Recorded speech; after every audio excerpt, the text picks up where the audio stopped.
É isso aí, pessoal. Estamos aqui com mais um episódio do Osso Saudável. Estou aqui com meu amigo Rafael Sodré. E aí, pessoal, tudo bom? Mais um episódio, tudo bom, Vini? E aí, Rafa? Hoje a gente está com um episódio internacional. Verdade, hoje é internacional. E aproveitando como é internacional, a gente tem que lembrar da nossa meta, né? Nossa meta. Nossa meta. Até o fim do ano a gente quer 1.000 inscritos. Então aproveita aí. Compartilha. Curte aí. Curte, se inscreve, né? Ativa o sininho da notificação. Verdade. Mas agora a gente está falando direto dos Estados Unidos. Praticamente, né? Quase lá. Estamos aqui com um convidado mais do que especial, o Carlo Barbieri.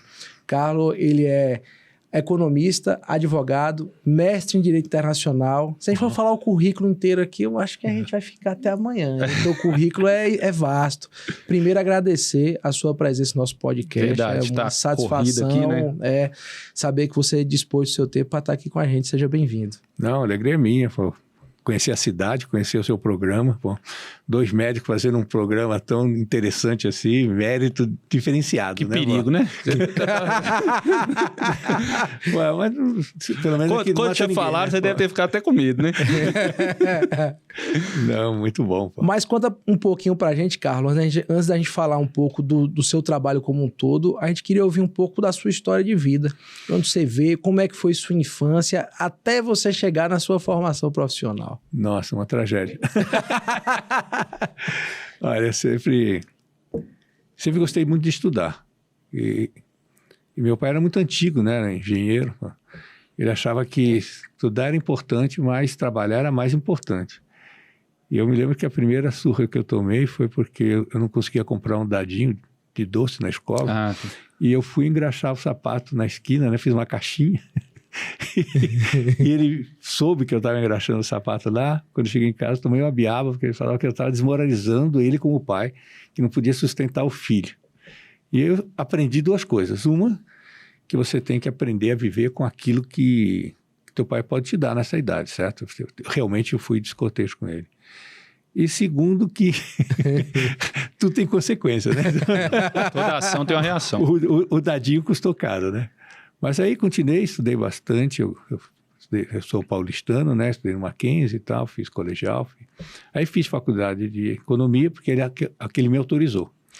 Ele queria ciências quase exatas, né? Medicina, odontologia, engenharia, mas... Economia chegava na tangente, assim, né? Mas aí fiz uma bobagem, que eu queria ser advogado, então... Entrei escondido na faculdade de Direito. Aí você fez economia, direito? Fiquei só fazia economia de noite e direito de manhã.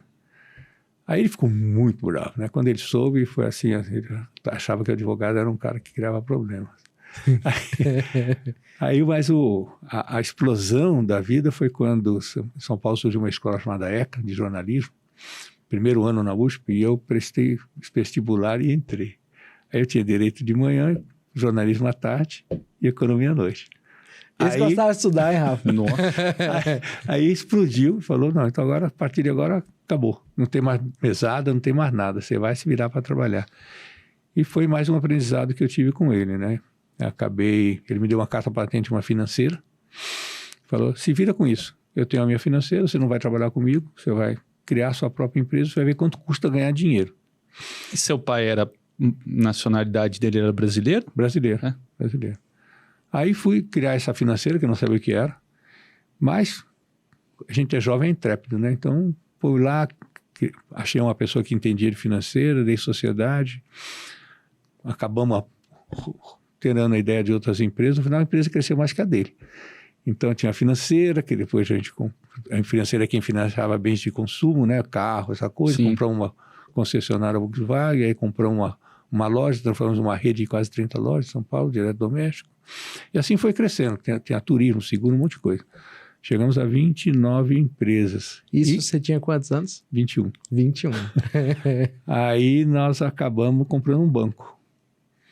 Aí meu pai falou, olha, eu vou trabalhar com você. Tem lugar para mim? Eu falei, tem de presidente, lógico, né? O cara com a experiência que ele tinha. E aí crescemos nisso aí. Foi bacana, foi uma experiência boa, mas eu não gostava de finanças. Então eu fiz por sobrevivência, mas né? Por que você não gostava? Né? Eu não gostava do negócio de prestar dinheiro, não me sentia bem você cobrar juros, né? Não sei, não era bem da minha vocação.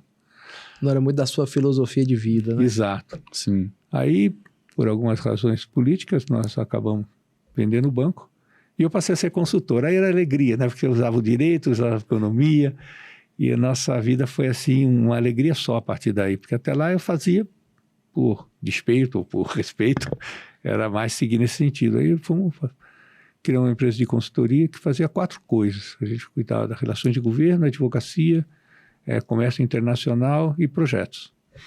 E trabalhávamos para as grandes multinacionais, éramos vendidos ao Tio Sam, né? Então, era a GE, a 3M, alguma empresa de Europa, a BASF, 3.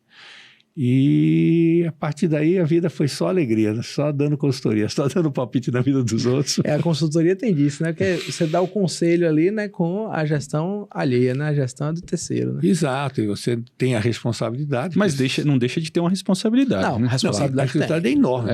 Você não pode errar 2 vezes. É verdade. Mas você não tem a responsabilidade da execução. Você tem que cuidar da execução. Porque a execução é difícil. E aí você aprende muito, porque, por exemplo, dava consultoria para a Kodak. Ok. Então você aprende tudo em fotografia. Aí dava consultoria para as empresas de freight forwards internacionais. Pô, você aprende tudo em logística. Aí eu fui ser presidente da Associação das Trades. Então você aprende tudo em comércio exterior, certo? E uma coisa de uma ajuda a outra, né? Pô, sem dúvida. Pô, a coisa vai juntando, você vai juntando as empresas, as experiências, né? Até que um dia eu fui convidado para a Kodak e o cara falou, eu falei, não posso ser advogado da Kodak, porque não vou fechar meu escritório e não entendo todo o ramo de direito. Aí o Jorge Kim, que era o presidente da época, falou, você é muito burro, falou assim na minha cara. Você é muito burro, pô. O advogado que trabalhar aqui dentro, ele vai ficar mais burro ainda, porque ele só vai aprender o que a gente faz. Quando você está trazendo experiência aí de 10, 12 empresas, eu sou o maior beneficiário. Então, se você quiser ficar aqui dentro e fechar a sua empresa, eu não quero. E aí foi assim uma luz nova na minha vida, certo? Que eu aprendi que você tem que contratar gente melhor que você para fazer o seu trabalho. E na consultoria isso vale bastante, porque você multiplica a sua capacidade. E entre nós, né? Quer dizer, entre nós e o mundo. Entre nós e o YouTube e o mundo. O mundo, né? Quanto mais você trabalha, quanto mais você aprende à custa dos outros. Você está ganhando para aprender, porque você tem que dar uma resposta, certo? De alguma maneira você tem que dar uma resposta. E isso a gente fez a Fábrica Mundial da Kodak no Brasil, usando todos os recursos que podia criativamente usar. Nós brasileiros somos criativos. E nos Estados Unidos a mesma coisa, quer dizer, a gente aprendeu que eu tenho que dar soluções. Nossa empresa é uma empresa de soluções, eu sou uma pessoa voltada às soluções. E isso dá uma satisfação, porque você vê o sucesso do seu cliente. Sim. A alegria dele, seja da família se mudando para lá, seja da empresa dele indo bem, certo? Seja ele se lascando se não aceitou sua ideia. Agora, você falou um negócio interessante, que o Marcos, você está aqui de visitante na nossa cidade, o Marcos é o dono, né, da Tia Sônia, ele falava isso, né? Quando as oportunidades de trabalhar na empresa dos outros, aproveita para você aprender na empresa dos outros. Sim. Sem dúvida, eu só tive um emprego na vida que foi na Casa Pernambucana. Aprendi muito demais de lá. Eu era estagiário ainda antes de entrar nas faculdades. Tinha acabado de entrar em economia. E ele me deu a função de, imagine que colher de chá, né? De ir conhecer todos os setores e oferecer uma opinião crítica de como poderia melhorar cada divisão da loja Pernambucanas, antiga. Bom, foi um grande aprendizado e foi o último. Aí quando você começa a trabalhar nas outras empresas, fui lá para os Estados Unidos, por exemplo, um escritório que era um dos 3 maiores lá, tinha 400 advogados, me pediu para internacionalizar o escritório.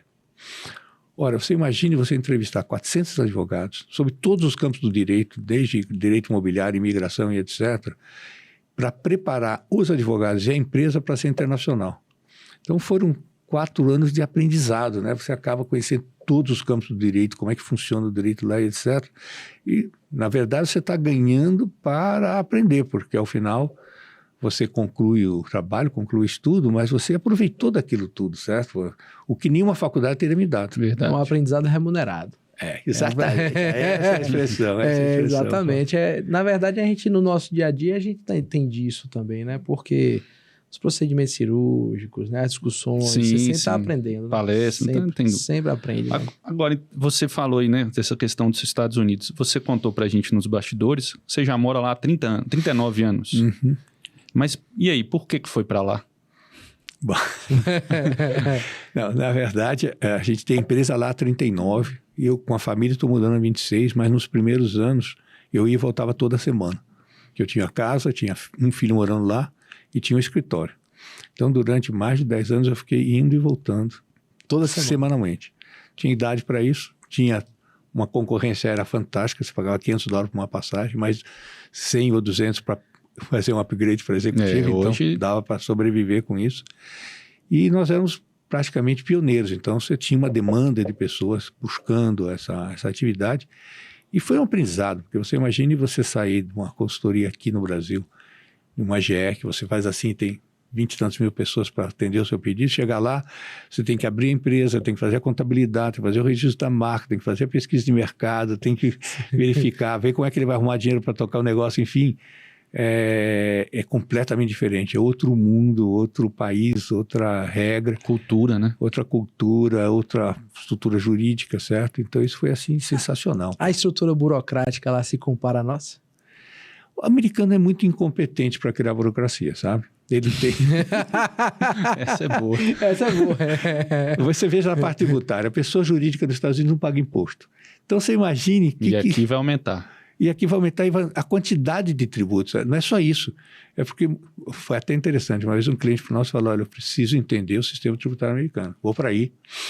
Quero lhe contratar para isso. Aí, então, eu falei, quanto é que você cobra a hora? Eu falei, na época, $400. Eu falei, então eu quero 2 dias.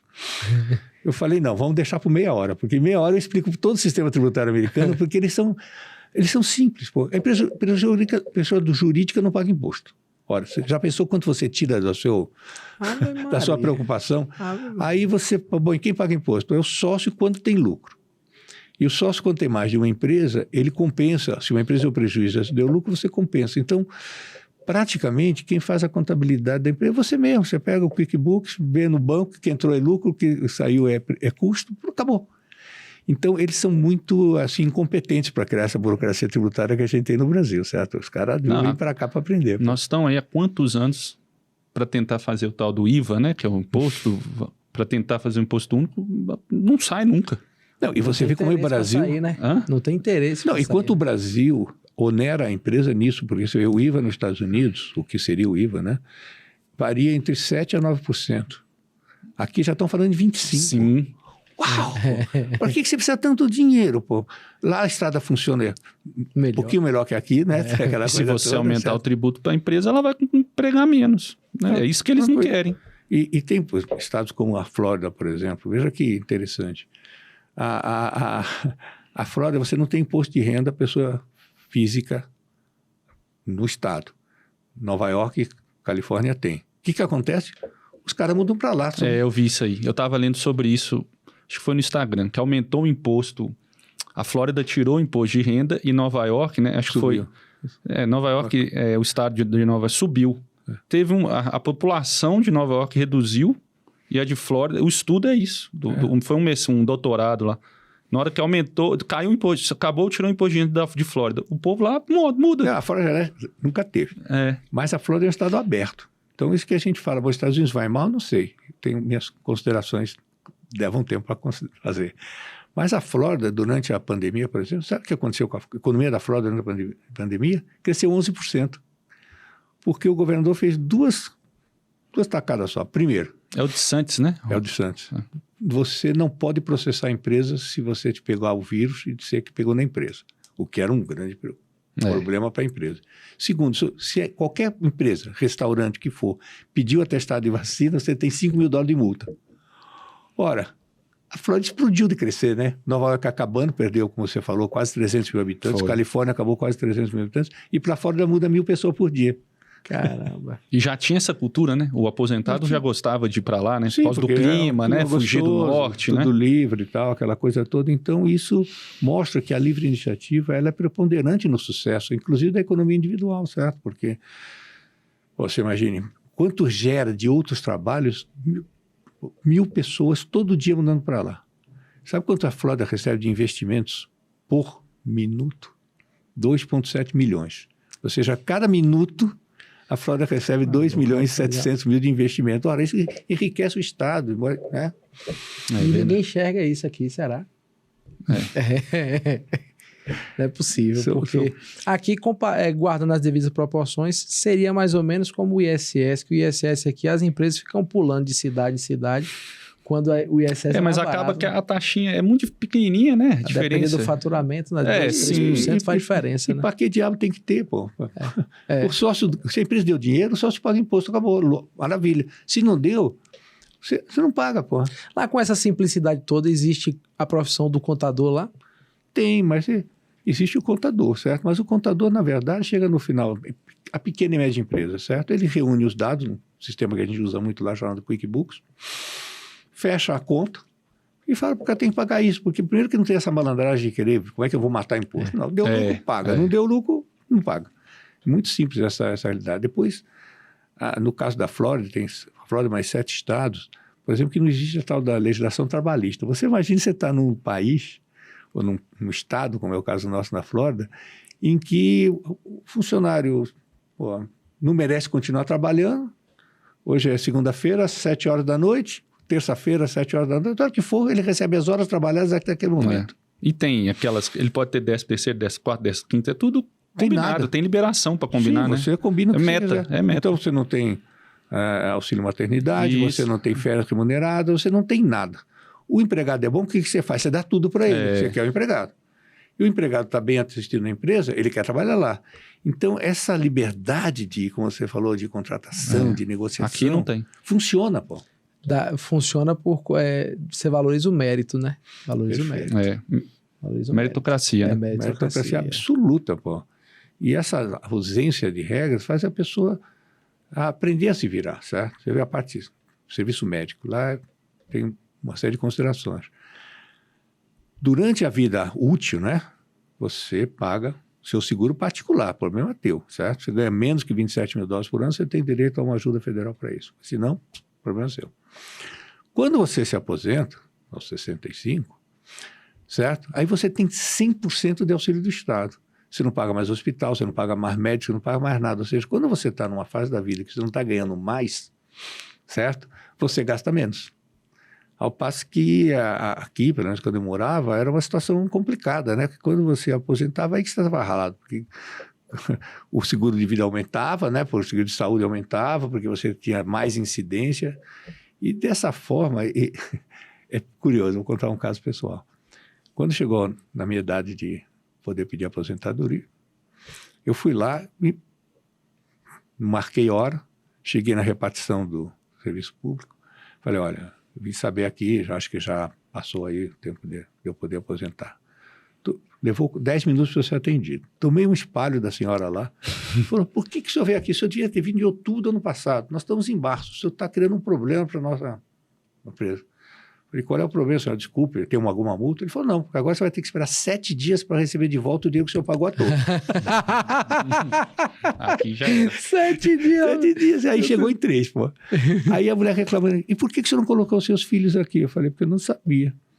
Falou, o senhor tem direito a mais tanto por filho até que eles completam a idade. A mulher me dando bronca pelo que eu não estava aproveitando do Estado e pelo fato que eu tinha direito de não pagar. Tá? E ela perguntou, o senhor quer seguro adicional para remédio, algumas especiais? Tá? Eu falei, quero sim. Aí ela desconta da sua aposentadoria. Então, seria $1.000, você paga mais 100 e pouco, $200 para isso, e você não precisa se preocupar mais com a vida, pô. Tá tudo coberto, pô. Rapaz, Aí vai para a Flórida. É verdade, pô. Eu tive um infarto no ano passado. Eu senti que estava doendo e tal. Em Boca Raton, que eu moro, o serviço tem que colocar qualquer ambulância, o bombeiro ou a polícia, quando você pede o 91, em 3 minutos na sua casa. Não pode passar 3 minutos, senão tem problema. Bom, liguei, pedi, entrei na ambulância, entre minha casa e o hospital, a ambulância passou todos os exames que tinham que passar. Cheguei lá, já estava o médico esperando. Colocou esse palitinho, esse canudinho, não sei como é que chama isso aí, beleza. Começou a ser 8 horas da manhã, quando era 10 horas eu estava no quarto. Aí eu fui avisar na minha casa, olha, vocês não me acharam na minha cama, é porque eu estou... internado, eu tô coisa aqui, leve, só infartei. Beleza e tal.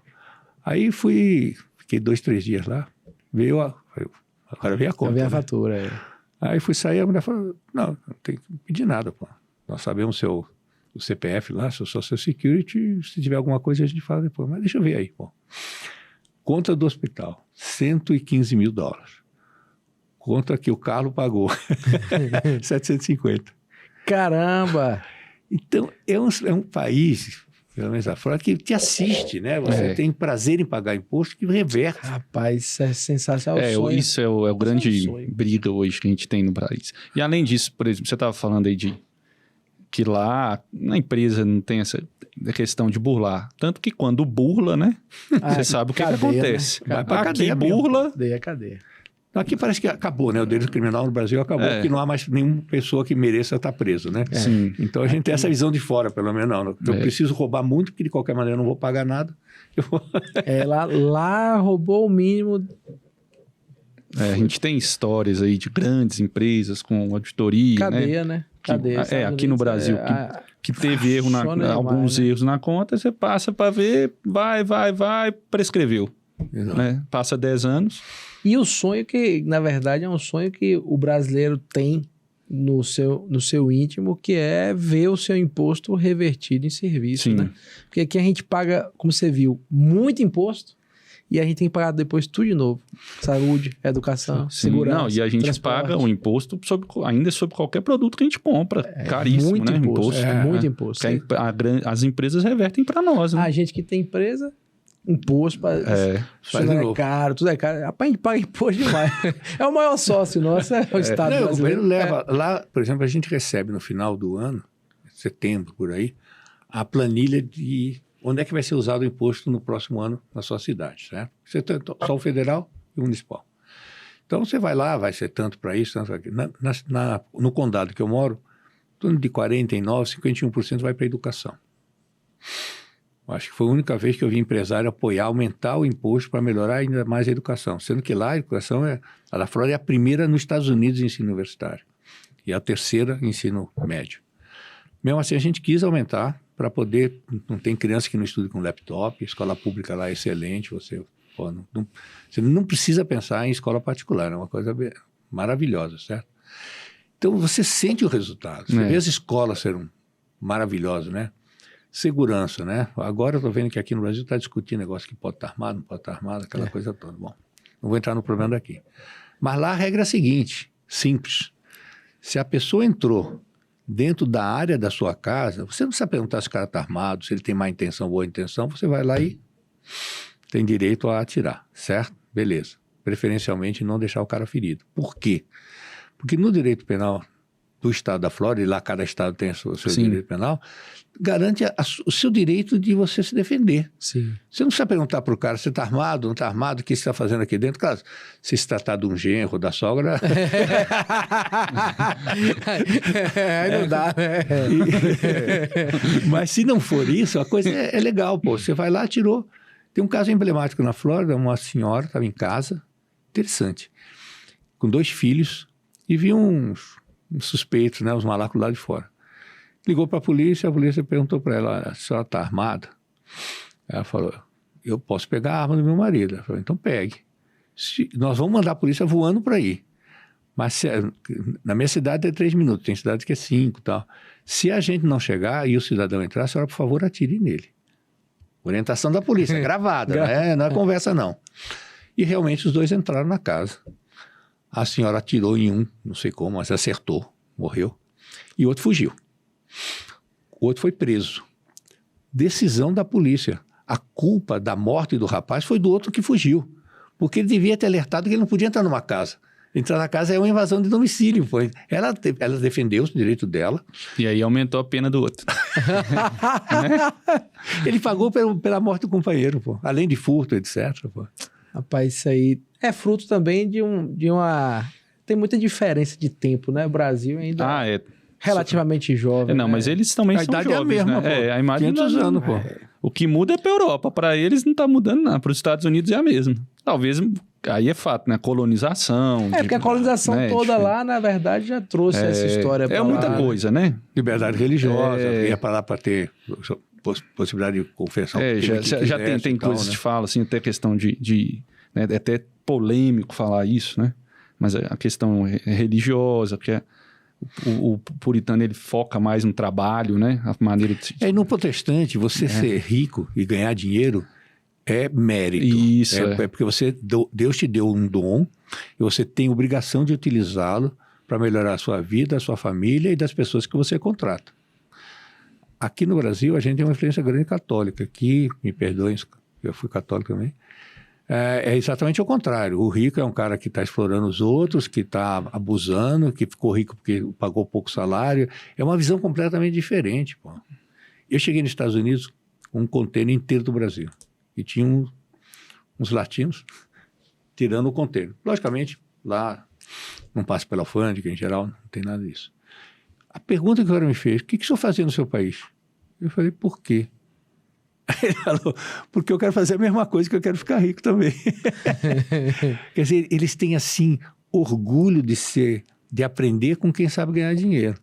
Isso motiva a sociedade, certo? Ele se sente um herói porque ele consegue se ver bem no negócio dele. Não é bem a situação aqui. Não, a situação daqui é o oposto, né? Agora, a sua empresa, o que ela fornece, por exemplo, o brasileiro? Vamos supor, Vinícius, quer ali, tá com dinheiro aqui, ele quer transformar esse dinheiro, botar em dólar. Você faz essa consultoria? Nossa empresa, olha, há 50 anos, são 10 empresas do grupo, na verdade. Então, você tem dinheiro aqui, você quer dolarizar para evitar o risco da moeda brasileira. Então, a gente faz tudo. A gente abre a conta bancária, a gente prepara todo o processo de transferência para não pagar imposto, certo? Que é legal não pagar imposto nesse sentido. E após ele ter o dinheiro nos Estados Unidos, a gente vai dar sugestões de como aplicar o dinheiro, dependendo do prazo que ele quer receber esse dinheiro de volta, o tipo de aplicação, nível de segurança, assim sucessivamente. Aí vamos supor que você não queira que haja uma divulgação pública do que você tem lá, certo? Então, você tem uma estrutura legal que você abre uma empresa num estado que garante o sigilo do dono, e a partir daí você abre uma outra empresa e depois você faz a aplicação, porque o Acordo Brasil e Estados Unidos prevê a troca de informações pessoa física, não jurídica. Então, a gente faz toda essa orientação. A partir daí, vem aquele negócio, você faz a contabilidade, abre a empresa, faz o back-office. O back-office de tal maneira que a pessoa, por $500 por ano, possa manter uma empresa lá, aquela coisa toda. Aí você entra na segunda fase. Bom, eu quero abrir uma fábrica ou uma comercialização de banana. Ok. Então, você vai lá, você faz a pesquisa de mercado, vê o ponto estratégico daquela coisa. Então, você vai caminhando junto com a pessoa de maneira que ele tenha sucesso nisso. Aí entra, bom, mas eu quero imigrar também, não quero só ter um investimento lá, porque você pode só investir. Porque essa primeira é diferente, né, do IB. É IBC5, né? IB5. IB5. Os Estados Unidos tem 140 tipos de visto. Eu já Você vi. viu? É uma coisa, assim, extraordinária. Quantas pessoas... Agora mesmo eu falava com essa moça aqui na entrada. Quer dizer, você não precisa ter o seu visto negado e menos ainda usar um coiote. Pô. Tem 140 alternativas. Claro, o IB5 é o melhor dos vistos. Você aplica $800 mil, tira o green card, em provavelmente 7 meses você tem direito a estar morando lá, com direito de viajar. Agora, esse dinheiro ele tem um tempo, né? Que os Estados Unidos exige, né? De investimento, não tem? Não, esse seu dinheiro, esses 800 mil, fica durante 5 anos na mão do investimento.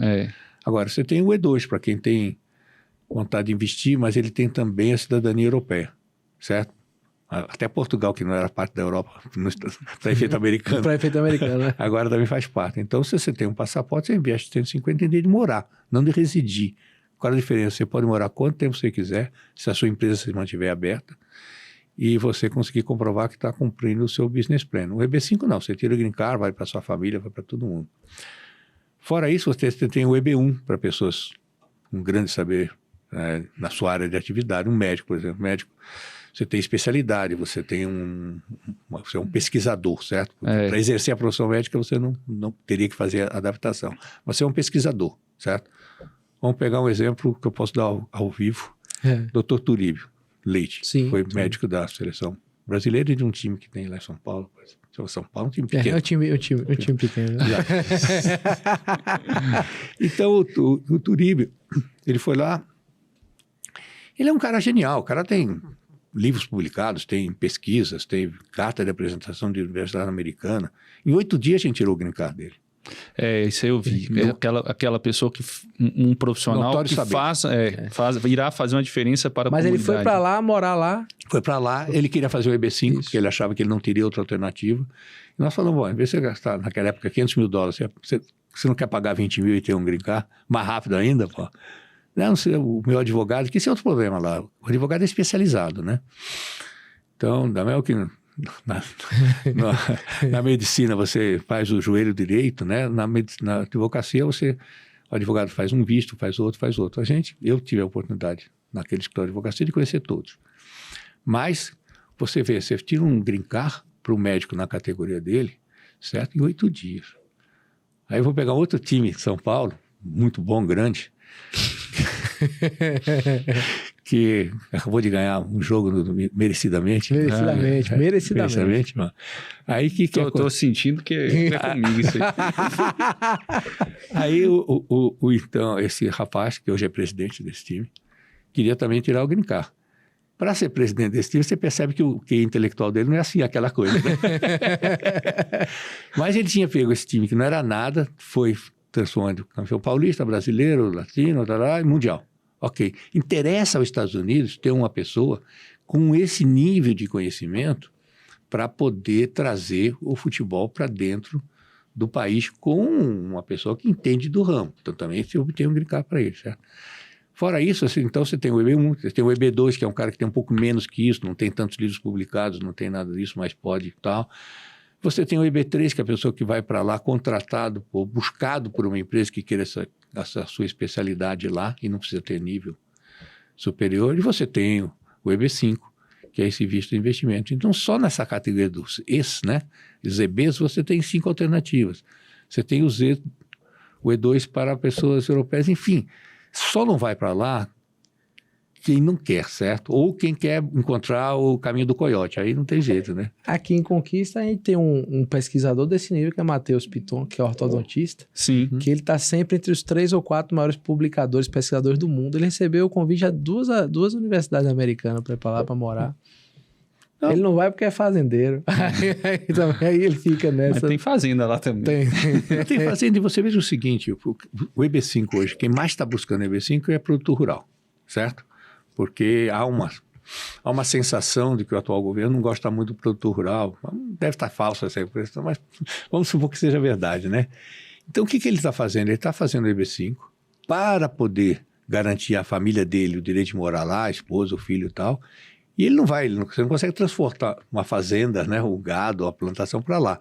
Então, ele fica com o empreendimento aqui, mas está garantindo o futuro, porque, veja você, em 2050, que eu acho que vai ser antes, 85% da população do mundo não vai ser empregável.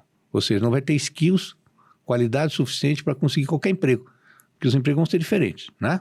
Na medicina, vocês acompanham isso todo dia. Ora, o que é que um pai de família quer? Eu quero garantir ao meu filho uma educação superior de alto nível que esteja enquadrável entre aqueles que terão emprego daqui a algum tempo, certo? E com isso, o que está acontecendo, que a gente está sentindo? O industrial, o produtor, ele quer garantir à família dele o direito de morar num país mais seguro, uma moeda mais forte, etc. Mesmo que ele não queira mudar pessoalmente. E você tem uma opção. Você pode fazer para sua família, para você. Se você, por acaso, pede o green card, que você com o green card tem que morar lá 6 meses por ano, não pode ficar, você pede um waiver, fica mais 2 anos sem precisar morar lá. Ou seja, a lei é linda porque ela dá tanta alternativa, né? Que você acaba, de alguma forma, se utilizando dela para o que você precisar. E isso está mudando muito o panorama aqui dos EB5. Quando era gente rica, queria morar lá diretamente. Hoje a gente que quer garantir o futuro da família. E só está aumentando, né? Olha, tem pessoas no Brasil trabalhando tão fortemente para que o brasileiro queira ir embora que...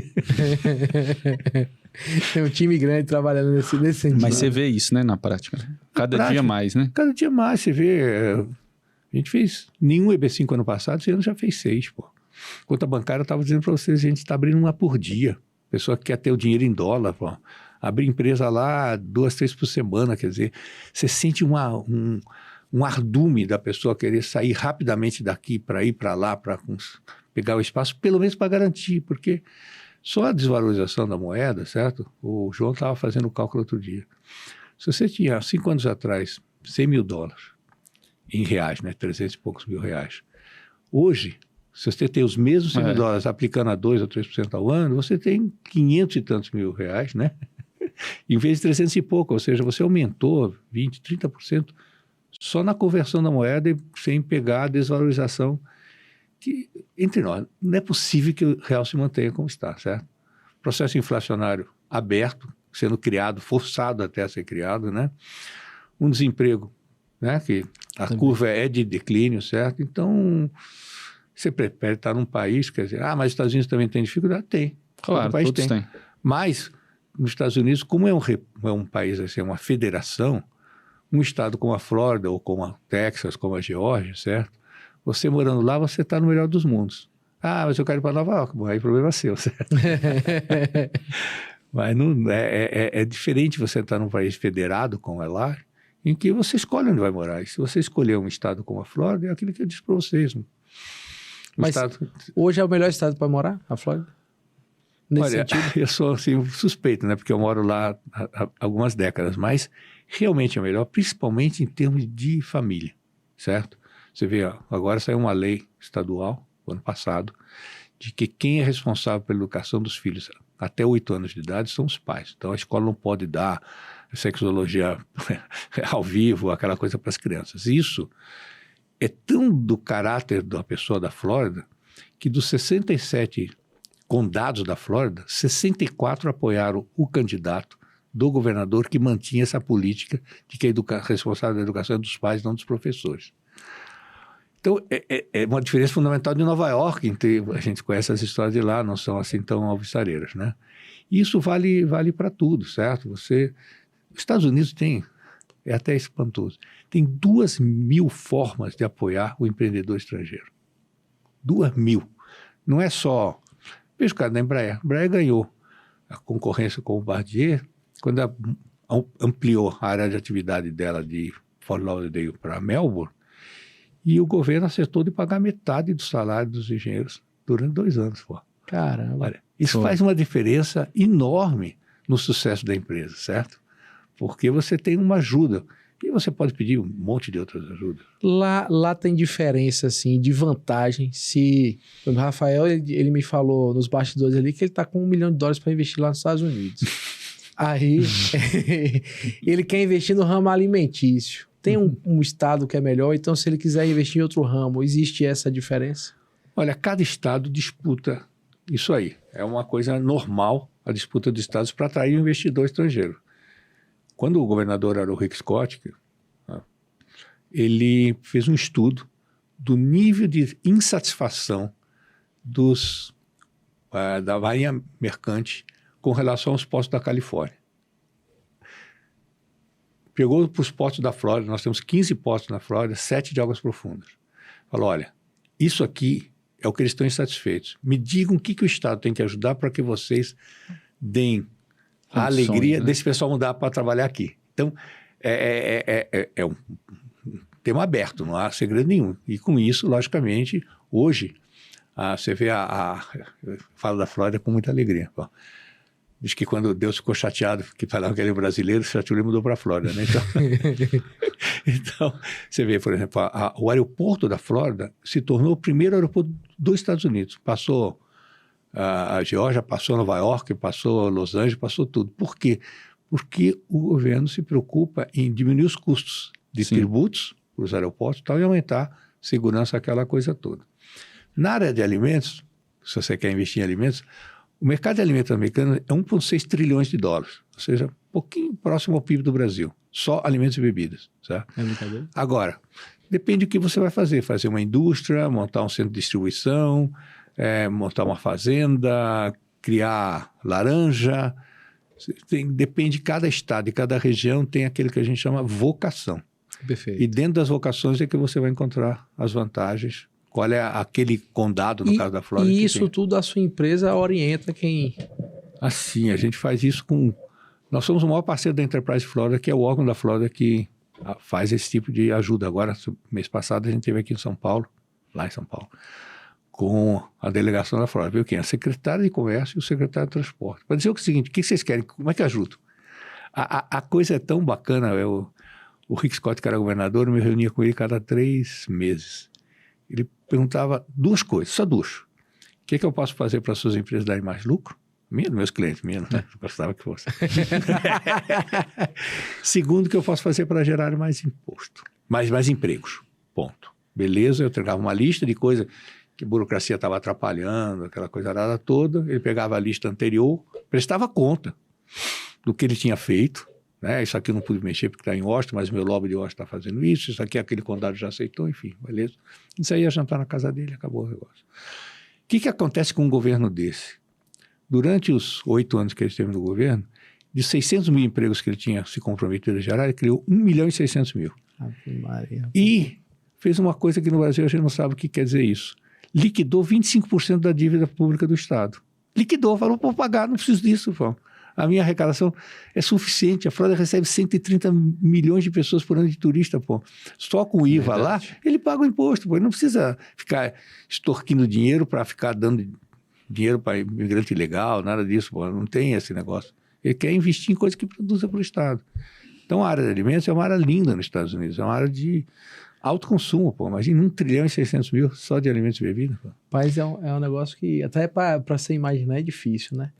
E a versatilidade que é ir para os Estados Unidos investir, morar, né? Com certeza. Fácil não é. O mercado é um mercado difícil, competitivo, né? A gente chama que lá é o mercado do cotovelo. Para você entrar, você tem que tirar alguém de lado. Né? É assim mesmo. Mas o brasileiro é muito competente para isso, pô. Quantas empresas brasileiras a gente tem visto que chegam lá, dão banho nos americanos. E os Estados Unidos está muito aquém em muitas coisas. Nós estamos agora levando uma empresa de fibra ótica para lá. Os Estados Unidos tem 30% das fibras óticas que o Brasil tem. Olha que mercado. Eu nem devia falar, porque o meu cliente vai ficar chateado, vai mais concorrente para ele, certo? Mas olha que mercado fantástico, pô. E agora, com o deslocamento de um estado na costa oeste, né, uma tal de Califórnia, que é um desastre, né? Fiz um programa na televisão agora, essa semana passada, com um cara de lá. O cara falou, só quero sair daqui, pô. Só tem mendigo na rua, sem terra. Criaram uma lei na Califórnia maravilhosa. Se você roubar até $900, você não é preso, Essa né? aí, meu Deus do céu, que inversão de valores. Uma coisa horrível. Então, as empresas estão saindo lá. Então, hoje, a Flórida está se tornando o maior centro de polarização de startups nos Estados Unidos. Não tem ainda, porque não tem uma Stanford, não tem uma universidade desse nível, mas está crescendo. E não é de uma hora para outra, né? Não é de uma hora para outra. Você vê Orlando, né? Todos vocês já tiveram quantas vezes em Orlando. A gente pensa que Orlando é parque, né? Menos de 50% do budget de Orlando vem dos parques. A grande riqueza de Orlando está nas indústrias que não são conhecidas. A indústria farmacêutica de Orlando é fantástica. A indústria de material bélico, tecnologia, fantástico. A indústria cinematográfica em Orlando é mais do que a Califórnia, pô. Tem a geração de receita da indústria cinematográfica do condado de Orange County é maior do que toda a Califórnia junta. Por quê? Porque é liberdade, pô. Sim. Meritocracia, o cara vai lá, produz filme para passar na televisão, produz filminho desse para passar na Netflix, que é, né, rapidinho, pô, aquela coisa toda, e dá dinheiro. E cá, agora que na América Latina, a maioria dos seus clientes são brasileiros? A maioria são brasileiros. Tem muito cliente agora. O fenômeno assim, do Brasil já passou em outros países. Então, a Bolívia, tem muita gente indo para lá. Chile, que era um país que... Chile não queria sair de lá, mas agora está saindo, né? Verdade. Colômbia, Peru, certo? Argentina, pô, também pode ficar por lá. A Colômbia ela já tem uma cultura muito mais americanizada. Agora, a Argentina tem muito dólar, né? Aonde? A Argentina, ela tem essa história. O argentino, a cultura dele é guardar dólar demais, né? Eles têm, mas... Por conta de problemas da moeda, né? Não, você vê hoje a reserva monetária da Argentina. O governo anterior do Brasil deixou 350 bilhões de dólares de reserva monetária em dólar. A Argentina, a semana passada, estava com 2 bilhões e 400. 2 bilhões e 400. Não dá para pagar nenhum empreendimento, certo? O brasileiro também tem, pô. Você sabe que nós temos 4,2 milhões de brasileiros morando fora do Brasil, que representa um investimento de $1 trilhão. Ou seja, nós temos $1 trilhão, que é um pouquinho em torno de metade do nosso PIB de dinheiro no exterior. Porque o brasileiro, praticamente agora, perdeu a confiança. Aumentou quase 400 bilhões de dólares a reserva de brasileiros no exterior em função da insegurança aqui. Pô. E com esse aumento todo de investimento em mercado, Bitcoin, né, essas criptomoedas, enfim, a moeda em papel, o dólar, vai acabar? Essa é uma pergunta Tem gente complicada. que fala. Olha, Já deram até data, né? Já deram até data. há dois aspectos. Um é o aspecto político. Há interesse, logicamente, de tirar o poder do dólar, particularmente em função das sanções americanas. Isso todo jornal fala, etc. Porque, claro, se você tem o controle da moeda mundial e a Rússia, inocentemente, foi forçada a invadir a Ucrânia, segundo o nosso presidente, então esse poder que os Estados Unidos têm de sancionar um país quando ele desmanda em direitos humanos, etc., logicamente não interessa aos outros países que isso siga acontecendo. Então há uma razão política. E muitas pessoas eu acho que assim com poucos dados, diz que o yuan vai substituir o dólar, certo? Bom, eu sou economista, então eu vejo assim com uma certa descrença, certas alegações que a gente vê na imprensa. Olha, o yuan representa 4% da moeda mundial, os Estados Unidos 75%, a diferença está com o euro e algumas outras moedas. Ou seja, falar que o yuan amanhã vai substituir o dólar é uma ignomínia, né? Uma coisa assim até risível, né? Bom, beleza. Segundo, para você ter uma moeda a nível mundial, essa moeda tem que ter livre trânsito. E tem que ter uma estrutura política que substancie isso. Ora, veja você, a moeda chinesa, e olha, eu já tive na China umas 50 vezes, ela tem 0% de liberdade, né? Ao contrário, o yuan é uma estrutura de poder na China, porque além de todo o poder que eles têm com face recognition, aquela coisa toda, agora, no próximo ano, a China vai acabar com a moeda física. Então, todo cidadão, ele vai ter que ter a moeda dele no telefone. Aí, se ele fizer alguma coisa, for uma passeata, for uma manifestação, ele vai ter um demérito, vai tirar 30% do seu salário. Esse mês você só vai poder comprar banana, porque a produção de banana está grande, você não pode comprar laranja, certo? Então, nunca antes na história daquele país, nós tivemos uma estrutura de poder tão poderosa como essa. Ora, se essa moeda é o principal instrumento de poder político da nação, e ela tem pouca flexibilidade internacional com isso, porque ela tem que atender primariamente o poder, a gente tem que entender que o yuan não tem capacidade. Para você tirar uma moeda de circulação, tem que tirar outra, tem que ter uma forma disso. Eu, nesse livro aqui, sobre a nova estrutura mundial, poder mundial, analiso muito a China, certo? E não há dúvida nenhuma que a China está num processo expansionista fantástico. Você vê, em 2025, a China vai ter o controle do comércio mundial através do controle da logística.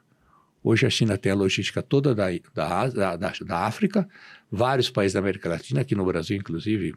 Se você não tira um quilo de soja de Palmas, se não for por um trem que pertence a uma empresa chinesa, não vai ao Porto de Maranhão, que é uma empresa chinesa e tal.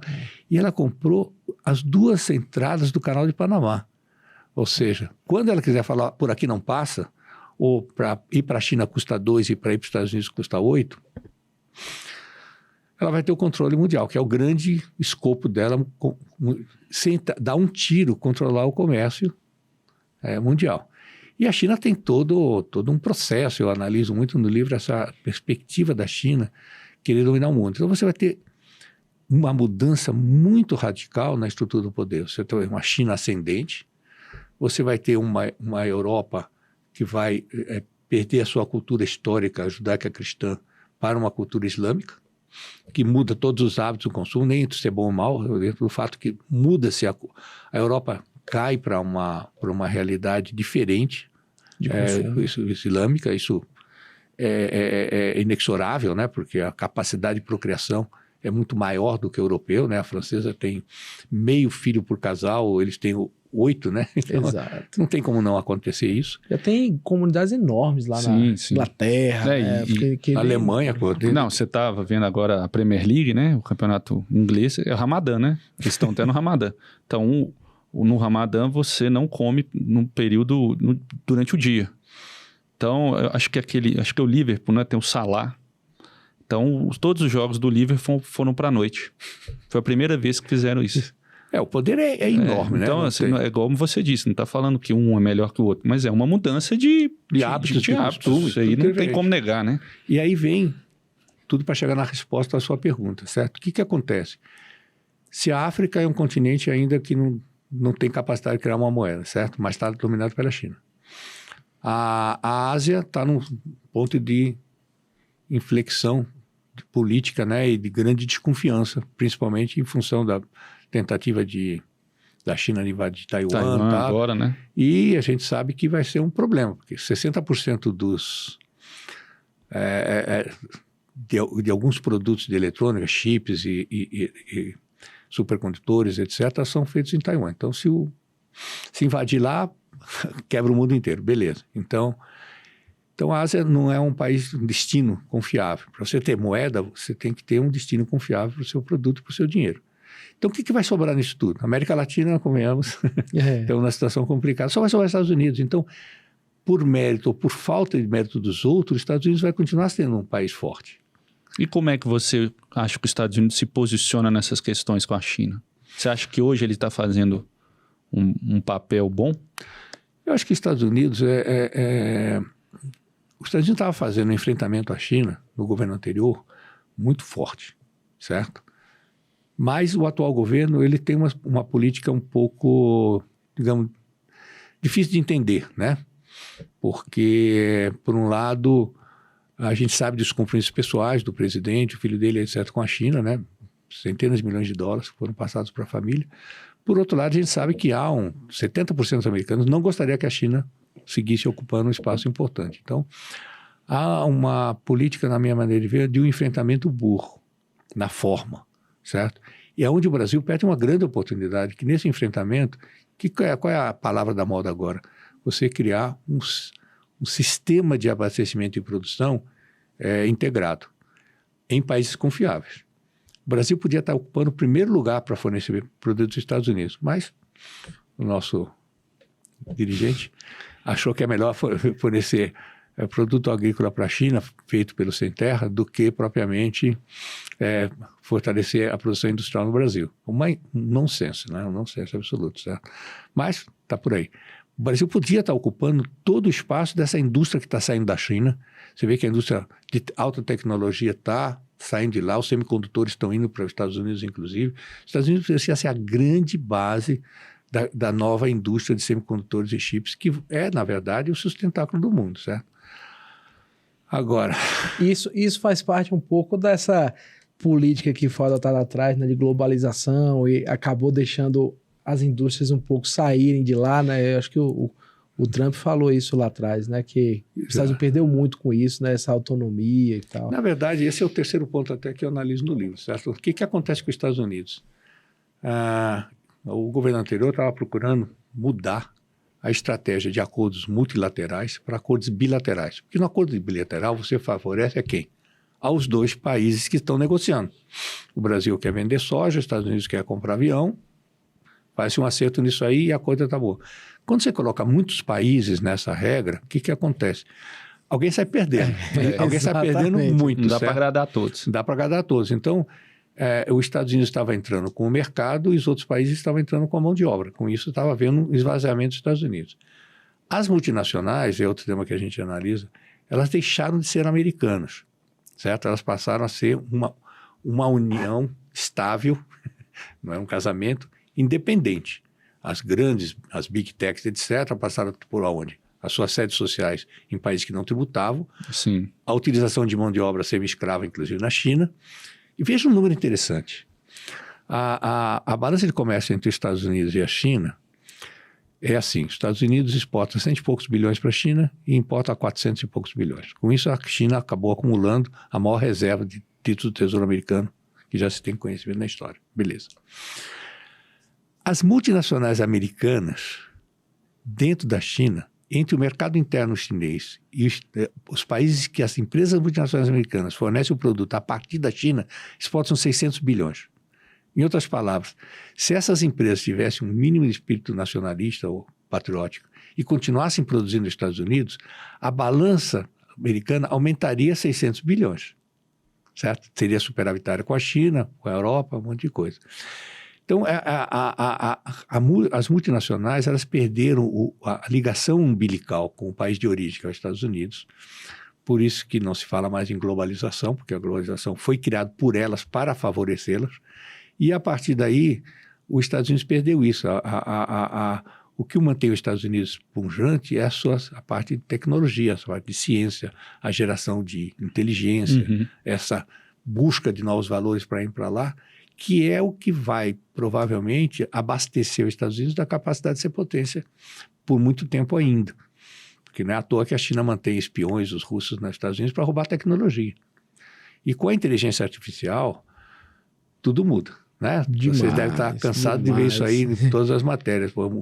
Se só 15% da população do mundo vai encontrar um emprego onde ele possa trabalhar com seus skills pessoais daqui a 20 anos, você imagine no resto, né? Pois é. No resto do mundo, quer dizer, que não está se pagando por isso. Por isso que voltamos ao IB5, as pessoas querem mandar os filhos para lá, porque lá tem chance, né? Mas nessa conjuntura, apesar de não se falar tanto em globalização, mas com tudo que a gente vê acontecendo na economia, com o avanço da tecnologia, com as questões geopolíticas envolvidas atualmente, se fala muito em um governo único mundial. Nova ordem mundial. A nova ordem mundial. Mas você acredita nisso? Olha, esse é um tema polêmico. Demais. merece um pouco de café, né? No caso, água aqui. Olha, é o seguinte. Não há dúvida nenhuma que a nova ordem mundial, ela existe. Né? Não é teoria conspiratória, nada disso. É só ver os dados de Davos, né? Eu, inclusive, tive até convite para representar o Brasil lá.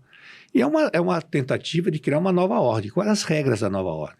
Primeiro, diminuição da população mundial, certo? Isso é uma regra que eles acham que não é possível o mundo continuar trabalhando para manter gente que não produz, né? Então, velhinho, né? Tarará, países... Que não há uma concordância muito grande com o pensamento judaico-cristão, que nós acreditamos no livre-arbítrio, na capacidade das pessoas decidirem, etc. O segundo item da nova ordem mundial é que você tem que acabar com as limitações geográficas para ter um só governo, que manteria a população economicamente satisfeita, ou seja, ele tem o básico para poder viver, comer, etc., mas que não haveria mais onde trabalhar, porque a inteligência artificial, etc., vai dominar o mundo. Então, as pessoas terão que se contentar com os recursos que lhe forem dados para abastecer a sua dispensa, aquela coisa toda. Então, isso que você colocou é uma verdade. A nova ordem não é um segredo, é um tema que está em discussão, certo? Que está sendo voltado, e teoricamente, em 2030 a gente devia chegar à estrutura da nova ordem mundial. Mas, como ela afronta muito a base do nosso espírito mais libertadora, livre iniciativa, o livre-arbítrio, etc., logicamente vão havendo certas limitações. Mas a gente vê que o avanço político e econômico, né, dos geradores dessa nova ordem mundial, que é público, né, não é segredo nenhum, está encontrando resistências, mas está avançando. Está avançando. E aí você vê o grande esquema favorável a isso. Então, a China é favorável à ordem mundial, porque ela vai ocupar o espaço desse pedaço. A Europa Islâmica vai ocupar outro espaço via Irã, né? Isso também é público e notório. A América Latina, através dos governos socialistas de esquerda, vão ocupar esse espaço também, certo? Diminuindo a capacidade produtiva das nações, etc. Vai ter que ser subsidiado de alguma maneira. E os Estados Unidos, o pessoal da Nova Ordem acredita que será o último país a cair nisso, porque, logicamente, a população americana foi criada dentro do espírito de libertação, de livre iniciativa, etc. E a reação lá está muito forte. Há 3 anos atrás, você falava em nova ordem mundial, o pessoal fala, o quê? O que você quer dizer com isso? Tal? Hoje você vê que uma parte substancial da população sabe o que é e não concorda. Certo? É isso aí, não concorda. Não concorda. Isso é o principal. Então você começa a ver reações, por exemplo. Eu analiso muito no nosso livro, desculpe tocar no tema, mas o que acontece, na importância da Amazon na destruição da classe média americana, certo? Porque na medida em que você compre tudo de uma central, as pequenas lojas, os pequenos armazéns, as pequenas farmácias vão desaparecendo. E as pequenas lojas, por exemplo, são a base da classe média, que é a classe que politicamente defende um Estado democrático, aquela coisa toda. Quando a classe média, digamos assim, for diminuindo, ela vai perdendo o poder político. Na medida que ela vai perdendo o poder político, a nova ordem mundial ganha mais espaço. Uhum. Agora, não é uma coisa para a minha geração, por exemplo, ver o final. O que a gente sabe é que os Estados Unidos será a última base de resistência de um Estado livre, soberano, com a livre-arbítrio por parte da população. É tenso. Complicado, Tenso. Cenas de um próximo capítulo. Ó, felizmente nós estamos chegando ao fim, né? Rapaz, a gente tem empreendedorismo e geopolítica, a gente pode falar aqui quase um ano aqui direto, sem parar. É gostoso. Né? Queria muito agradecer, Carlos. Nós estamos gravados, então, né, o Carlos veio aqui para uma palestra, né? Uhum. Que vai acontecer, na verdade, provavelmente já vai ter acontecido. Quando sair a gravação vai ter acontecido. E João, agradecer João, né? João, porque poder trazer você para a conquista e fazer esse intermédio para estar aqui hoje num bate-papo desse nível aqui, hein, Rafa? Agora pede uns ingressos também do Melhor Feijão, que esse é o grande investimento. Esse é o grande viu? investimento. Esse é melhor do que mandar dinheiro para os Estados Unidos. Tem o direito, né? Tem. Mas antes do final, o Ócio Saudável, você falando que gostou muito do nome, né? E o ócio, como a gente havia falado dos bastidores ali, o ócio, ele favorece muito a nossa criatividade, né? Sem dúvida. Você até falou dos momentos seus de ócio que te favorecem também, né? Eu achei fantástico o nome de vocês, porque é a grande vitória da inteligência humana sobre o trabalho desperdiçado. Se você tem um tempo para você pensar, analisar, decidir, criar, quanto você favorece a você, logicamente, claro, a sua família e a humanidade. Porque você está criando novas fórmulas, porque o que atrapalha o mundo é a burocracia permanente. O cara emburrece, ele endurece, né? Temos médicos, ele põe um gesso na vida dele. O ócio, você está lá ouvindo uma música. Vem dar um tino ali. Tirar, tal, tomando um sol na Flórida. Na Flórida.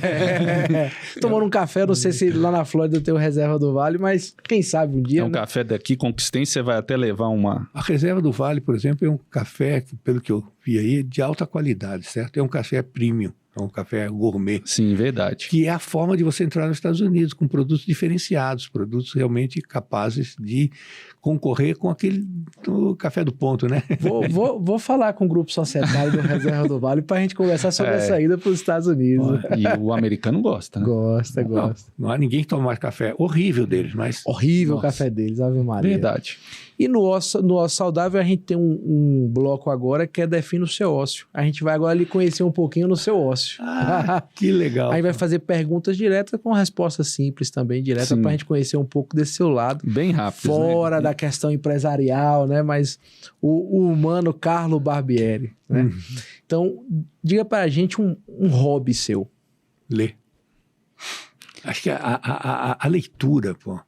Infelizmente, a gente está vendo as novas gerações lendo pouco. Sim, e comprando tudo que está vendo na televisão, ou no vídeo, telefone, né? O vídeo e tal. Você vê... Que emburrece, né? Emburrece. Você viu que vocês são médicos, você tem analisado isso melhor que a gente, que é economista. Você tem visto que o nível de inteligência da humanidade tem caído. Muito.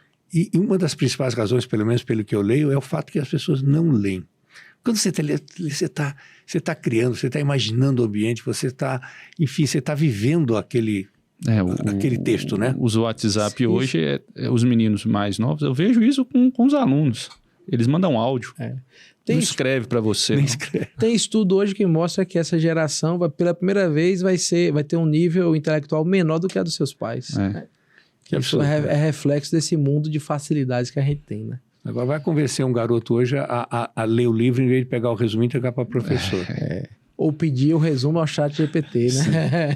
Não tem isso. Esse chato, então, veja que perigo para a humanidade, porque ninguém sabe quem está por detrás, quem está aqui gerando. Se você fizer um teste, pegar alguns líderes mundiais e colocarem lá e pedirem um descritivo dessa pessoa, muito provavelmente você não vai concordar com o que está escrito.